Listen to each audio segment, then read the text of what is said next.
Labas rytas. Kažkaip viskas labai į temą šiandien. Aš prisipažinsiu, vakar ir turbūt visą praeitą savaitę kovojau su visokiom mintim ir galvoju, ar iš vis turiu šiandien šnekėti. Dėl to, kad atrodo čia toks lyg nevertas, per daug visokio pykčio, per daug visokių dalykų tenai susidėję yra. Ir vakar dar varčiau kažkaip tos savo užrašus, ten viską žiūrėjau, galvoju, apie ką kalbėti, nes tų minčių visada visokių. Kai reikia kalbėti, tai paskui ateini ir galvoji, ką čia reikia pasakyti. Ir galvoju, apie ką aš čia šiandien. Šiandien ryte ateina šita rašto vieta, kur Jėzus sako, mylėkit savo priešus ir melskitės už savo skriaudėjus. Ir aš galvoju, kad šiandien jau galvoju, kad didžiausias mano priešas ir skriaudėjas esu aš. Ir Laima padarė įžangą į tai, apie ką aš norėjau šiandien kalbėti irgi. Ir aš kažkaip pagalvojau, kad kokia yra visgi nuostabi čia vieta, nors mūsų nėra labai didelis ratas dabar, bet man tai davė labai daug. Dėl to, kad kai tu esi labai artimuose santykiuose, tu kiekvieną labai arti pradedi pažinti, tu kažkaip pradedi leisti savo būti, nes tu kaip šeimoje, tu pamatai visą tą ir negražią pusę. Ir ne tai, kad kažkas tai čia kažkoks blogas ar kažkaip, bet kad jie leidžia savo būti ir aš kažkaip pradėjau savo leisti būti. Leisti būti pikta. Žinot, mes dauguma turbūt iš tos kartos, ir tie vadinami millennials ir anksčiau, augom tokiose šeimose, kur neigiamos emocijos iš vis buvo draudžiamos. Pyksti, eik į savo kambarį, ten sėdėk. Dabar, aišku, į kitą pusę truputėlį persistengta yra. Turėtų būti balansas kažkur per vidurį, bet aš pamačiau, kad labai dažnai ir bažnyčia šitoj vietoje yra kažkur tai apsigavusi. Religija labai stipriai paveikia mus ir kad tie fariziejai, su kuriais ten kalbėjo Jėzus jo laikais, pilna, mes visi kažkur tai esam fariziejai. Ir tikrai ne iš piktos valios, dėl to, kad mes taip išmokom, kad mes turim būti kažkokie tobuli, kažkokie geresni, negalim ten parodyti kažkokių blogų emocijų ar dar kažko. Ir ne tik tai kitam, bet ir savo. Aš atsimenu, man kažkas ten dalinos kažkokiais ten dalykais, kažkokia muzika liūdna. Aš sakau, aš neklausau liūdnos muzikos, aš nežiūriu liūdnų filmų, aš nieko ne. Ir aš galvau, kad čia yra mano didis pasiekimas.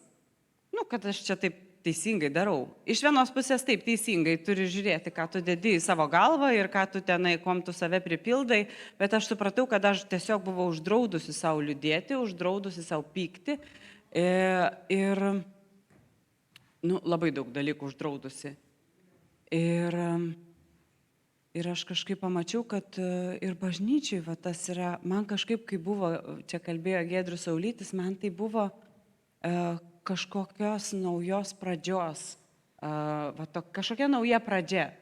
Aš pagalvojau, juk yra 10 Dievo įsakymų, bet kai Jėzus vaikščiojo ir kalbėjo ir kai sakė, kurie yra didžiausi, sakė, mylėk savo Dievą visą širdim, visų protų ir visų kūnų ir visą širdim ir savo artimą kaip save patį. Ir dabar sėdžiu ir galvoju, tai jeigu aš esu savo didžiausias priešas, ką aš galiu mylėti? Jeigu aš savęs nesugebu pamilti ir priimti, kokia aš esu, tai ką aš galiu duoti kitam? Aš ilgą laiką gyvenau ir dar taip, kaip pasakyti, aš užaugau bažnyčiai. Aš nuo vaikystės buvau bažnyčiai ir paskui buvo tas periodas, kaip daugam, žinote, sūnūs palaidūnai. Tas yra etapas kažkoks. Yra žmonės, kurie galbūt savo šitą yra uždraudę, tai čia galbūt, negražiai gal skamba, kad uždraudė, bet iš tikrųjų, man atrodo, reikia kažkaip tai iki to dugno nueiti, nes tik ten ir vyksta kažkoksai pasikeitimas, nes kitaip tu nesuvoksi, kur tu esi, nes galvosi, kad tu labai ten kažkoks šventas. Aš skaitau Pauliaus laiškus ir galvoju, Jisai visur ten pradžioj, atkreipti dėmesį, prisistatinėjo kaip ten didžiausias iš apaštalų. Ir ten ir toks ten raštų žinovas ir viską jisai ten gerai žinojo ir taip toliau. O paskutiniai jau laiškai jau buvo, kaip jis ten paskutinis iš nusidėlių. Nes tu ateini iki tos vietos, kur tu kažkaip leidi Dievui keisti save, bet tik tai tada, kai tu leidi savo kažkaip tą skausmą pamatyti ir atidengti ir leisti jį pakeisti. Aš vakar dar vakare ten vonioje sėdėjau, kažkaip tai, aš turiu tokią madą vakare, nes kai yra maži vaikai, dar kažkas vyksta, tai taip turi kažkur užsidaryti. Tai taip galvoju, Dieve, ką aš galiu kalbėti, apie kokią meilę, apie kokį čia tikėjimą, apie kokį kažką, jeigu aš pati nesusitvarkau, čia tokia emocija, čia tas įžeidė, bet aš kažkaip supratau, kad aš tiesiog turiu leisti savo šitą išjausti ir labai dažnai, aišku, mus žeidžia mūsų šeima, kažkokie artimi žmonės, visada, arba draugai labai artimi, ar šeima, nes kas tau svetimas, tai tavęs net neliečia, gali ten tegu gyvena ir jiem tai tikrai labai lengva leisti būti, kuom jie yra. Nes tau nereikia didelio kontakto kiekvieną dieną turėti, o yra žmonių, kurie tavo arti tavęs ir atrodo, pasako ką nors ir tu iš karto viso susigūži. Ir aš supratau vieną dalyką šią savaitę, kad aš susigūžiu tik tai todėl, kad aš viduj galvoju jau, kad taip ir yra. Tarkim, ten vyras mano kažką ten pasakė, kad ten taip ir taip pas tave čia gyvenime vyksta. Ir aš atsimenu, išėjau į savo šiltnamį, įsižeidusi ir galvoju, ką dabar daryti, aš suprantu, kad čia aš ne su juo turiu dirbti, kad aš turiu su savim dirbti šitoje vietoje, kodėl mane tai paveikia. Ir aš supratau, kad tai paveikia mane todėl, kad aš ir taip galvoju, kad taip ir yra. Ir galvoju, čia man reikia atsistoti ir kažkaip tai prašyti Dievo šitą dalyką manyje išgydyti. Ir man galvoju apie tą meilę savo, galvoju, sakau, Dieve, kaip man iš tikrųjų išmokti save mylėti, aš nelabai suprantu, nes kiekvienas kažkoks pajudėjimas ar artimas žmogaus kažkoks žodis iš karto viską išjungia, atrodo, tu čia vieną dieną toks pilnas tikėjimo ir taip viskom ten tiki ir taip toliau. Ir aš čia neseniai žiūrėjau, buvo blogas oras, tai žiūrėjau šių metų serialą ir visą sezoną pirmą pažiūrėjau, nes tik toks ir yra Dovydo namai. Ir ten apie Dovydą ir apie jo tą visą pradžią. Berniukas, ten dar kažką, tie broliai tokie karžygiai, čia visi tokie galingi, didingi. Ir žinot, ką aš pamačiau? Vieną kartą atėjo kviesti čia tų karžygių į karą, kas čia dabar vyksta karas, čia tas Galijotas ir visa kita, ir čia niekas nedrįsta ir taip toliau. Ir tėvas atiduoda visus sūnus išskyrus Dovydą, nors jisai jau kaip ir būtų galėjęs eiti. Ir galvoju, nes jisai buvo ne nuo tos pačios mamos kaip kiti ir toks likti kaip šeimos gėda, lik kažkas tokio. Paskui galvoju, kita istorija, galvoju, Juozapas, broliai pardavė, paskui dar kažkur Jėzus žiūriu, irgi sako, savo krašte ten kažko negalėjau padaryti ir aš ir galvoju, apie ką čia Dievas bando visiems pasakyti. Gydyti savo širdį, kur galbūt šeima mūsų sužeidė, bet ne dėl to, kad jie taip sąmoningai darė, jie patys darė iš to, kiek turėjo. Bet apie tai, kad tiesiog tas gimimas iš aukšto, jisai visgi ir duoda tą naują gimimą ir tavo širdžiai, ir tavo jausmam, ir tavo visiems pamatymam. O čia kaip tik sako, kaip nuostabiai sukurtas esu, ar ne, aš kaip tik buvau tuo metu atsivertus psalmę Dovydo, kuris kalba apie tai, 139 psalmė, ir man patinka, čia kitas vertimas yra, kad sako, 139, 16 eilutė. Sako, tu matei, kuo tu mane sukūrei prieš man tampant manimi. Ir netgi prieš tai, kai aš pamačiau dienos šviesą, mano visos dienos buvo jau suplanuotos ir suskaičiuotos ir įrašytos tavo knygoj. Ir aš pagalvojau, kai mes gimstam iš aukšto, mes, čia tas apie tą gimimą, nes tenai kalba apie embrioną, kiti apie motinas iščias, ar ne, kalba.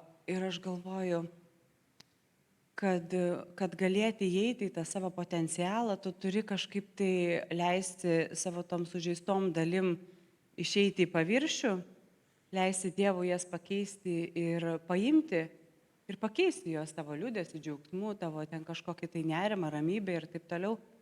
Ir aš labai dažnai dabar meldžiuosi, sakau, Dieve, leis man pamatyti save, kaip tu mane matai. Nes aš labai dažnai, ir mes visi, man atrodo, taip, mes matom save, kaip kiti mus mato. Nes tai, ką jie mums sako, kad mes esam, mes ir tikim. Nu, tarkim, ten broliai, sesės, mamos, tėčiai, močiutės, dar kažkas, visuomenė, mokykla. Nu, labai daug yra visokių įsivaizdavimų, kas mes esam. O čia vat leisti jo šviesai pakeisti ir vat jo šviesai apšviesti, kas mes iš tikrųjų esam, vat kaip Laima sakė, pamatyti tame skausme vat tą potencialą, nes tai, per ką mes einam, tai ir yra mūsų didysis pašaukimas, aš manau. Dėl to, kad kai mes per tai praeinam ir kai mes ten išgyjam, mes galim, kaip atsako, kai Jėzus Petrui sakė, ar ne po prisikėlimo, kai jisai ten blogai jautės ir sakė, klausė, ar tu myli mane. O jisai 3 kartus įsigynė, ar ne? Ir 3 kartus jam jo to paties paklausė. Ir jisai sako, velnias paprašė jūs persijoti ir išbandyti. Ir sako, ir kai tu atsiversi, nes yra atgimimas, bet dar yra atsivertimas, kuris yra visiškai kažkas kito, kai tu atsiverti ir pradedi suvokti, kas iš tikrųjų yra, kokia tiesa. Sako, tada eik ir stiprink savo brolius, nes mes kiekvienas turim savo gyvenime kažkokią tai sritį, kur mums yra ypatingai sudėtinga. Tai vat, kai per ją pereinam, mes tada tik tai galim kažkam ir padėti. Ir aš vat, grįšiu prie tos minties apie Giedrių Saulytį, kai jisai kalbėjo, galvoja apie tą suvokimą tėvo meilės mums, kaip jis iš tikrųjų mūsų laukia ir ką reiškia tas, kad kaip jisai pamilo šitą pasaulį, kad atidavė savo viengimį sūnų už mus. Vat atidavė, kad mums nereikėtų pereiti to, ką jisai praėjo. Ir kai tu suvoki tą tėvo širdį, kaip jisai mus priima visokius. Ir kai tu eini per gyvenimą, vat, kaip Dovydas, kaip Saliamonas, kaip Juozapas, visi, kurie ėjo per didžiulius išbandymus, kažkokius ten, vat, tas pats, aš čia buvau užtrašiusi, kad Dovydas, kol jisai atėjo į kitos vietos, kuri jam buvo pranašauta dar Samuelio, dar paauglystėj, jisai iš vis 12 metų ten slapstėsi olose ir taip toliau buvo persekiojamas ir jisai vis tiek išlaikė savo minkštą ir tyrą širdį, dėl to ir sakė, kad jisai buvo žmogus pagal Dievo širdį. Nes jis visur rodė gailestingumą, jis nėjo kaip mes čia, mes dabar pasiaukosim, dabar aš čia eisiu ir visi dabar čia jūs man dėkokit, kad aš čia va taip savo laiką, čia ar dar kažką ir galvoju, kol tu neateini iki to gailestingumo savo, tai tu niekam jo ir negali parodyti. O kad gailestingumą savo parodyti, tai turbūt reikia iki to dugno ir nueiti, kad tu pamatytum, kaip stipriai tau reikia pagalbos. Nes kol tu dar galvoji, kad čia puikiai tvarkaisi, pats, tai va, tu niekur ir negali nueiti. Aš prisimenu vieną rytą, kai aš kažkaip ploviau indus ir aš taip galvoju, Dieve, kaip norėčiau nebūti padarius to ir kaip norėčiau kitaip būti nugyvenus. Ir aš taiga viduje išgirstu, šventoji dvasia sako, Jeremijo žodžiais, prisimink kelią, kuriuo ėjai ir pasižymėk kolelius, kad visa tai, per ką aš ėjau, tai buvo reikalinga. Galbūt aš galėjau kitaip pasirinkti, su šiandieniniu suvokimu. Bet viso to reikėjo, nes visa tai suformavo mane į tai, kas aš šiandien esu ir duoda daugiau gailestingumo kitiem. Nes kai tu augi bažnyčiai, tau atrodo, kad tavęs nereikia niekur gelbėti, kad tu čia toks labai šventas ir vis tiek taigi nieko čia tokio blogo nedarai ir to nedarai.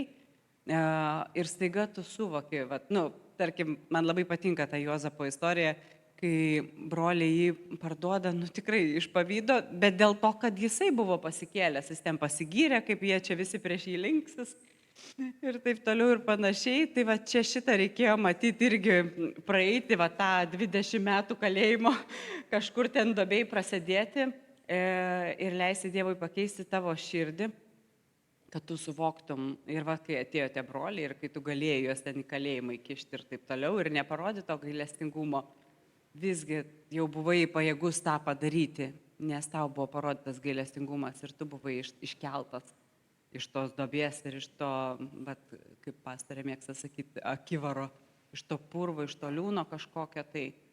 Nes kol tu vaikštai visas savo šventas ir visas gražus ir toks laimingas ir visas toks teisingas ir geriau žinai, kaip kitiem reikėtų gyventi ir kokius pasirinkimus daryti.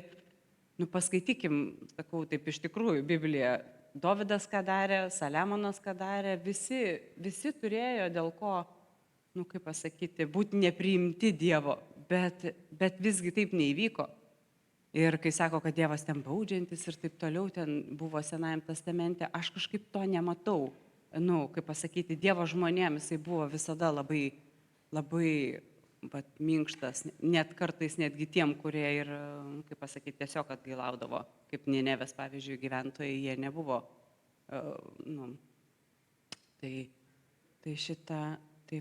Man patinka tokios istorijos, kur žmonės ateina iki kažkokios didelės tamsos, jie išgyvena ir tada pradeda brautis į šviesą. Nes kai tu visą laiką galvoji, kad tu esi didelė šviesoj, tai gali labai greitai nusivilti, nes taip jau gyvenimas sudėliotas yra, kad tu turi kažkokius etapus praeiti. Jokūbas, man atrodo, ar ne, sako, džiaukitės, kai patenkate į išbandymus. Ar ne, atrodo, kokia nesąmonė, bet iš tikrųjų būtent tie išbandymai ir parodo, kas tu iš tikrųjų esi. Aš kažkada Franklio knygą, kai skaičiau, jisai išgyveno 4 koncentracijos stovyklas. Ir jo tokia frazė man labai užstrigo, kad sako, aplinkybės nepadaro žmogaus kažkokiu, jos tik atidengia, koks jis iš tikrųjų buvo. Tai buvo žmonės, kurie išdavinėjo kitus ir čia nereiškia, kad karas ar kažkokios čia grėsmės padarė jos tokiais. Jie tokie jau buvo. O kiti kaip gelbėjo, taip gelbėjo. Ta prasme, kad tas nepakeitė jų širdies. Tai kai ateini iki to taško, kai tu leidi pamatyti savo pyktį, ten, kaip Laima kalbėjo, pyktį, skausmą, visą tą negražumą visokį, tada tu gali iš tikrųjų pakilti į kažką tai iš tikrųjų tyro, gražaus ir švaraus ir tada tu suvoki, iš ko tu buvai išgelbėtas. Kur čia tavo Dievas yra gelbėtojas, nes kai tu taip eini tokiam, kaip mirusio žmogaus, kai būna kardiogramos, tai tokios yra, ar ne? Tai tik mirusio žmogaus yra be jokių tenai nukritimų ir pakilimų. Tai aš šiandien ryte kviečiu jūs iš tikrųjų prisikelti iš tų numirusių, leisti savo jausti, kaip ir Laima kalbėjo, leisti savo jausti visas emocijas ir tai tiesiog išsivalys tas visas purvas. Ir paskui jau, kaip sakant, matysis tas Dievo atvaizdas mumyse, nes kai sako, kada auksakalys mato, kad auksas jau yra išvalytas, tada kai juvelyro atvaizdas jame matomas. Tai leiskim tam atvaizdui pasireikšti, o kad tai įvyktų, leiskim tam purvui pakilti ir leisti Dievui jį nugriebti. Tai dėkoju šiandien ryte visiems jum, kad klausėt ir kviečiu jūs į drąsą gyventi, į drąsą būti, į drąsą tikėti, kad viskas išeina į gerą tiem, kurie myli Dievą. Aš manau, kad čia visi tokie ir yra, ir tie, kurie klauso, ir tie, kurie čia sėdi. Taip kad nuostabios visiems dienos šiandien ir būkit palaiminti, nes tokie ir esat.